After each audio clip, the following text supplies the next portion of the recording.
Hello दोस्तों, इरुसाला दर्पण channel में आपका स्वागत है। दोस्तों, आज हम लोग लेकर आ गए हैं क्लास 10 का जीव विज्ञान, जो कि अध्याय 2 से लिया गया है। यानी आज से एक नए चैप्टर चालू करने जा रहे हैं, जिस चैप्टर का नाम है श्वसन। तो श्वसन से हम लोग जानेंगे महत्वपूर्ण वस्तुनिष्ठ प्रश्न, यानी ऑब्जेक्टिव क्वेश्चंस को जानेंगे। यहाँ से एकदम इम्पोर्टेंट क्वेश्चन लिया गया है, जो कि आपके एग्जाम दृष्टिकोण से काफ़ी इम्पोर्टेंट होगा। तो चलिए हम लोग वीडियो को आगे बढ़ाते हैं और क्वेश्चन को स्टार्ट करते हैं।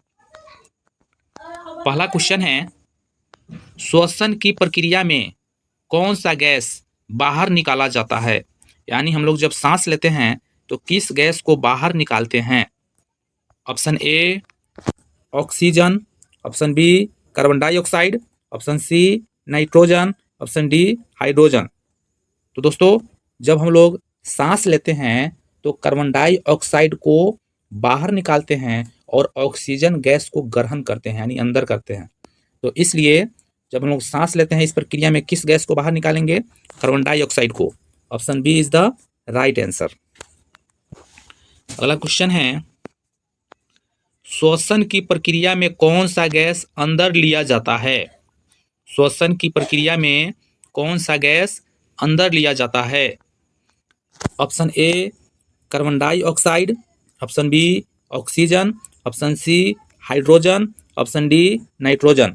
तो पिछले क्वेश्चन में अभी हम बताए हैं, ऑक्सीजन गैस को अंदर लिया जाता है और कार्बन डाइऑक्साइड गैस को बाहर निकाल दिया जाता है।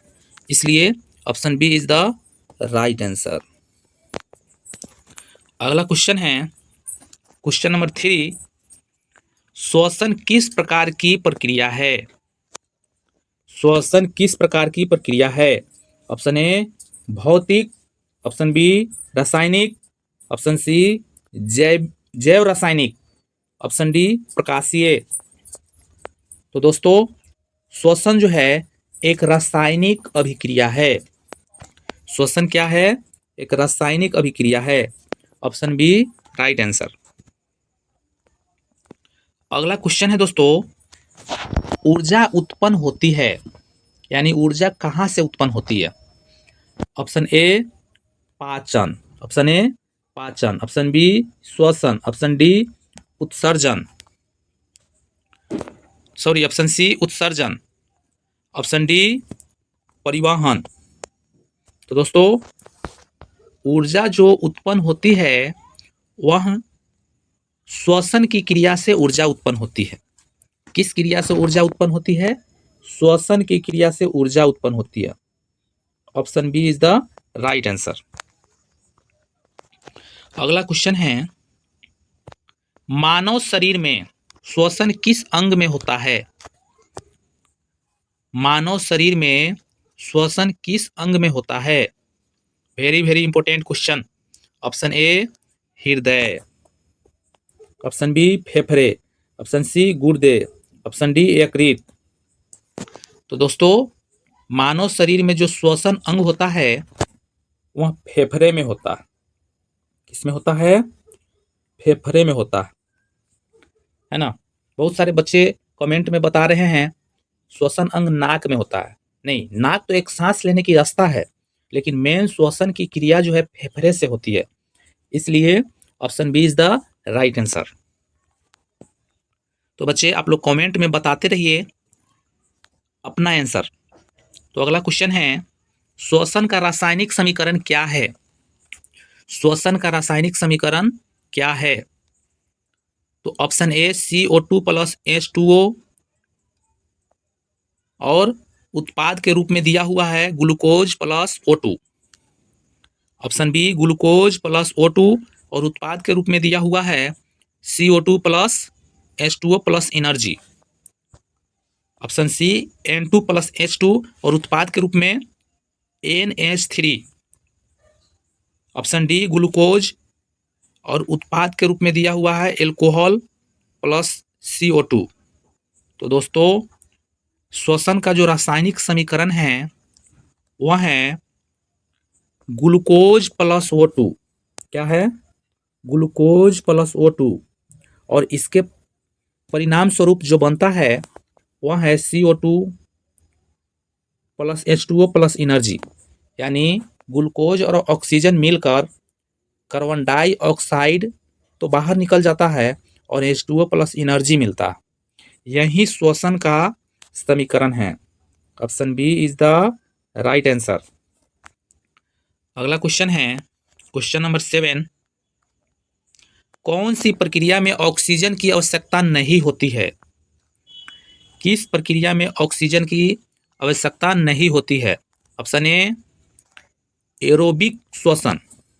ऑप्शन ए क्या है? एरोबिक श्वसन। ऑप्शन बी अवायवीय श्वसन। ऑप्शन सी प्रकाश संश्लेषण। Option D transpiration. तो दोस्तों अवायवीय श्वसन की क्रिया में ऑक्सीजन की आवश्यकता नहीं होती है, यानी ऑक्सीजन अनुपस्थित रहता है। इस क्रिया में हम लोग अवायवीय श्वसन लेते हैं। Option B is the right answer. अगला क्वेश्चन है क्वेश्चन नंबर 8। माइटोकॉन्ड्रिया को क्या कहा जाता है? माइटोकॉन्ड्रिया को क्या कहा जाता है? इस क्वेश्चन को हम लोग रिपीट कर रहे हैं, पिछले पार्ट में पढ़ा चुके हैं। ऑप्शन ए कोशिका की शक्ति गृह। ऑप्शन बी कोशिका का केंद्रक। ऑप्शन सी कोशिका की दीवार। ऑप्शन डी कोशिका द्रव्य। तो दोस्तों माइटोकॉन्ड्रिया को है ना कोशिका की शक्ति यानी कोशिका की ऊर्जा घर भी कहा जाता है, इसलिए option B is the right answer. यानी माइटोकॉन्ड्रिया को कोशिका की शक्ति गृह ऊर्जा घर कहा जाता है। क्वेश्चन नंबर 9 है श्वसन का अंतिम उत्पाद क्या है? यानी श्वसन की क्रिया में अंतिम में क्या बनता है? Option A protein. Option B ऊर्जा। Option C carbohydrate. Option D वसा। तो दोस्तों श्वसन की क्रिया में अंतिम रूप से ऊर्जा यानी एटीपी का निर्माण होता है। किसका निर्माण होता है? एटीपी का निर्माण होता है। Option B is the right answer, यानी ऑप्शन बी इसका सही आंसर होगा। अगला क्वेश्चन है क्वेश्चन नंबर 10। श्वसन में ऊर्जा किस रूप में प्राप्त होती है? यानी जब हम लोग सांस लेते हैं तो वह ऊर्जा किस रूप में हमें मिलती है? Option A ADP. Option B ATP. Option C AMP. Option D RNA. तो दोस्तों जब हम लोग सांस लेते हैं तो उस क्रिया में हमें जो ऊर्जा मिलती है वह एटीपी रूप में मिलती है। किस रूप में मिलती है? एटीपी रूप में मिलती है। तो दोस्तों इसका आंसर बी राइट आंसर होगा। आप लोग एटीपी का पूरा नाम कमेंट बॉक्स में जरूर लिखिएगा, देखेंगे कौन कौन से बच्चे इस प्रश्न का उत्तर सही दे रहे हैं। एटीपी का फुल फॉर्म क्या होता है? तो चलिए अगला क्वेश्चन है मानव में श्वसन की दर किससे प्रभावित होती है? मानव में श्वसन की दर किससे प्रभावित होती है? ऑप्शन ए वायु से। ऑप्शन बी तापमान से। या ऑप्शन सी शारीरिक गतिविधि से।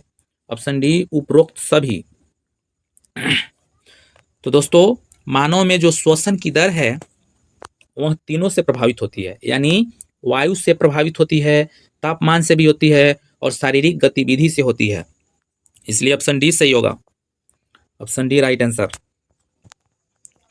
अगला क्वेश्चन है दोस्तों अवायवीय श्वसन किस जीव में होता है ना? अवायवीय श्वसन किस जीव में होता है? ऑप्शन ए मनुष्य। ऑप्शन बी ईस्ट खमीर। ऑप्शन सी गाय। ऑप्शन डी मछली। तो दोस्तों अवायवीय जो श्वसन की क्रिया होती है वह ईस्ट में होती है। किस में होती है? ईस्ट में। यानी ईस्ट यह एक कोशिकीय जीव है। इसमें क्या है कि ऑक्सीजन की जरूरत नहीं होती है, यानी ऑक्सीजन नहीं भी रहेगा तो यह श्वसन की क्रिया कर लेगा, इसलिए अवायवीय श्वसन ईस्ट में पाया जाता है। Option B is the right answer. अगला क्वेश्चन है खमीर। खमीर किसको कहा जाता है? ईस्ट को कहा जाता है, जो पिछले क्वेश्चन में बताए हैं। खमीर में अवायवीय श्वसन से क्या बनता है? खमीर में यानी ईस्ट में ऑक्सीजन की अनुपस्थिति में जो श्वसन होती है यानी अवायवीय श्वसन होती है, उस क्रिया के पश्चात क्या बनती है? ऑप्शन ए लैक्टिक अम्ल, ऑप्शन बी एल्कोहल और CO2, option C CO2, option D केवल एल्कोहल। तो दोस्तों खमीर में अवायवीय श्वसन के दौरान जो बनता है वह है एल्कोहल और CO2। क्या बनता है? एल्कोहल और CO2। Option B right answer. अगला क्वेश्चन है क्वेश्चन नंबर 14। मानव मांसपेशियों में ऑक्सीजन की कमी पर क्या बनता है? मानव मांसपेशियों में ऑक्सीजन की कमी पर क्या बनता है? ऑप्शन ए लैक्टिक अम्ल, ऑप्शन ए लैक्टिक अम्ल यानी lactic acid, option B alcohol, option C ammonia, option D carbon dioxide. तो दोस्तों मानव मांसपेशियों में ऑक्सीजन की कमी से जो बनता है वह है लैक्टिक एसिड। क्या है? Lactic acid. यही कारण है कि जब हम लोग दौड़ते हैं तो जब ऑक्सीजन की कमी होती है तो उस क्रिया के दौरान हमारे शरीर में दर्द होता है, हमारे मांसपेशियों में दर्द महसूस होता है। तो इसका मेन रीजन क्या है? लैक्टिक एसिड वहां उत्पन्न हो जाता है। अगला क्वेश्चन है श्वसन के दौरान ऊर्जा कहाँ उत्पन्न होती है? श्वसन के दौरान ऊर्जा कहाँ उत्पन्न होती है? ऑप्शन ए कोशिका झिल्ली, option B mitochondria, option C ribosome, option D नाभिक। दोस्तों श्वसन के दौरान ऊर्जा जो उत्पन्न होती है वह माइटोकॉन्ड्रिया में होती है। कहाँ होती है? माइटोकॉन्ड्रिया में होती है। Option B right answer. अगला क्वेश्चन है क्वेश्चन नंबर 16। पादपों में श्वसन होता है। पादपों में श्वसन होता है यानी पेड़ पौधों में श्वसन कब होता है? पादप पेड़ पौधों को कहा जाता है। ऑप्शन ए केवल दिन में, ऑप्शन बी केवल रात में, ऑप्शन सी दिन और रात दोनों समय, ऑप्शन डी केवल सुबह में। तो दोस्तों पेड़ पौधों में जो श्वसन की क्रिया होती है वह दिन और रात दोनों में होती है। किस में होती है? दिन और रात दोनों में। Option C is the right answer. अगला क्वेश्चन है क्वेश्चन नंबर 17। पौधों में गैसों का आदान प्रदान किससे होता है? पौधों में गैसों का आदान प्रदान किससे होता है? ऑप्शन ए रंध्रों स्टोमाटा से, ऑप्शन बी जड़ से, ऑप्शन सी तना से, ऑप्शन डी बीज से। दोस्तों पौधों में जो गैसों का आदान प्रदान होता है वह रंध्र के द्वारा होता है। किसके द्वारा होता है? रंध्र के द्वारा। Option A is the right answer. अगला क्वेश्चन है मानव शरीर में श्वसन नली को क्या कहते हैं? मानव शरीर में श्वसन नली को क्या कहते हैं? ऑप्शन ए ग्रसनी, ऑप्शन बी श्वास नली या ट्रैकिया, ऑप्शन सी श्वास नली ग्रास नली, ऑप्शन डी वक्ष। तो दोस्तों मानव में जो श्वसन नली है उस नली को ट्रैकिया कहते हैं यानी श्वास नली कहते हैं। क्या कहते हैं?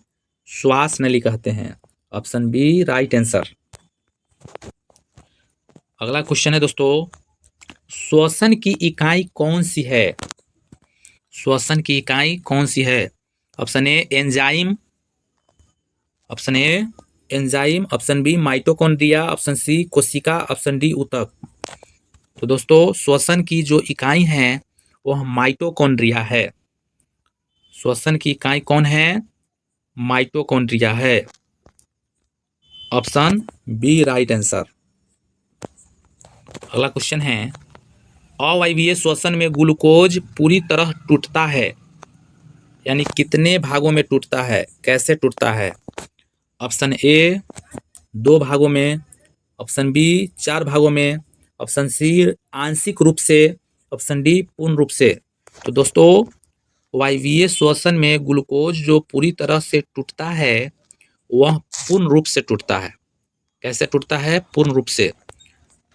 इसलिए ऑप्शन डी राइट आंसर। अगला क्वेश्चन है क्वेश्चन नंबर 21। श्वसन के दौरान कौन सी ऊर्जा उत्पन्न होती है? श्वसन के दौरान कौन सी ऊर्जा उत्पन्न होती है? ऑप्शन ए ऊष्मा, ऑप्शन बी रासायनिक, ऑप्शन डी विद्युत, ऑप्शन डी ध्वनि। तो दोस्तों जब हम लोग सांस लेते हैं तो उस दौरान जो ऊर्जा उत्पन्न होती है उसे हम लोग रासायनिक ऊर्जा कहते हैं। कौन सा ऊर्जा कहते हैं? रासायनिक ऊर्जा। इसलिए ऑप्शन बी राइट आंसर। अगला क्वेश्चन है क्वेश्चन नंबर 22। पौधों में श्वसन दर पर प्रभाव डालने वाला प्रमुख कारक कौन सा है? पौधों में श्वसन दर पर प्रभाव डालने वाला प्रमुख कारक कौन सा है? ऑप्शन ए तापमान, ऑप्शन बी प्रकाश, ऑप्शन सी वायु, ऑप्शन डी जल। तो दोस्तों पौधों में जो श्वसन दर पर प्रभाव डालने वाला जो कारक है उसको हम लोग तापमान कहते हैं। यानी तापमान के कारण ही श्वसन दर पर प्रभाव डाल सकते हैं हम लोग। इसलिए option A is the right answer. Option A इसका सही आंसर होगा। तो दोस्तों आप लोग भी कमेंट बॉक्स में लिखते रहिए, कमेंट करते रहिए कौन कौन से ऑप्शन सही हो सकता है। अगला क्वेश्चन है क्वेश्चन नंबर 23। मनुष्य के फेफड़ों की संख्या कितनी होती है? मनुष्य के फेफड़ों की संख्या कितनी होती है? Option A 1, option B 2, option 3, option C 3 और ऑप्शन डी 4। तो दोस्तों मनुष्य में जो फेफड़ों की संख्या होती है वह जो है 2 होती है। कितनी होती है? 2 होती है। और इसी फेफड़ा की सहायता से हम लोग श्वसन की क्रिया करते हैं। अगला क्वेश्चन है क्वेश्चन नंबर 24। मानव में श्वसन तंत्र का प्रारंभ कहाँ से होता है? मानव में श्वसन तंत्र का प्रारंभ कहाँ से होता है? ऑप्शन ए नाक से, ऑप्शन बी ग्रसनी से, ऑप्शन सी मुख से, ऑप्शन डी फेफड़ों से। तो दोस्तों मानव में श्वसन तंत्र का जो प्रारंभ होता है वह जो है ग्रसनी से होता है। सॉरी, ग्रसनी से नहीं होता है, नाक से होता है। मानव में श्वसन तंत्र का प्रारंभ कहाँ से होता है? नाक से होता है। ऑप्शन ए राइट आंसर।